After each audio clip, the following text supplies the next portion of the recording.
Tripura Bar Council ni Chongbari Wngkha tini chasalo. O Chongbari ni result bo saklaijaka tini sanja jorao. O Chongbari o Kwpal Wngkha Sep Constitution Forum ni adongsong.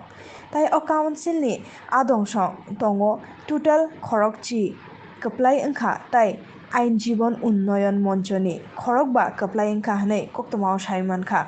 Video report Chumi TV.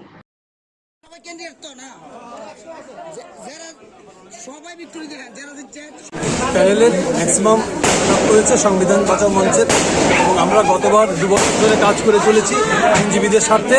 আমরা successfully কাজ করেছি এবং তার প্রতিফলন আজকে ভোটে দেখা গেছে এবং সবাই সেই মতোই ভোট দিয়েছেন, উন্নয়নের সাথে ভোট দিয়েছেন। আগামী দিনগুলিতেও আমরা বারের উন্নতির জন্য কাজ করব এবং চাইব সব আইনজীবীদের যাতে উন্নতি হয় সেই লক্ষ্য নিয়েই আমরা কাজ করব। Thank you. আমাদের অত্যন্ত গর্বের বিষয়, অনেক প্রতিকূল পরিস্থিতির মধ্যে আমাদের নির্বাচন হয়েছে, কিন্তু আমরা নির্বাচনে জিতার পরে এখন আর আমরা কোনো দলগত পজিশনে নেই, আমরা জিতে গেছি। আমাদেরকে আবার 2022-2024 বার পরিচালনা করার দায়িত্ব দিয়েছে।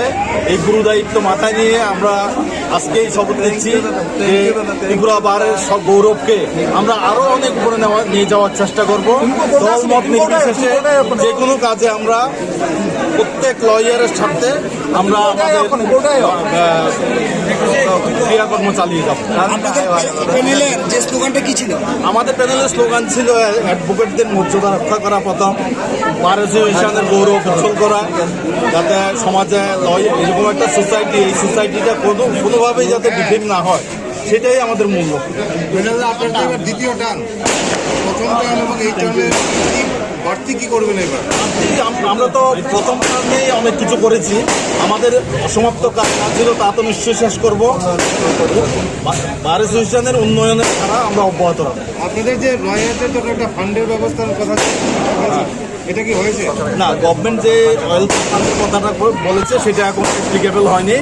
আমরা আবার গভর্নমেন্টের কাছে যাবো, গভর্নমেন্টের কাছে সেই দাবি নিয়ে আমরা যাব। আশা করছি আমরা গভর্নমেন্ট থেকে সেই দাবি আদায় করে আনতে পারবো।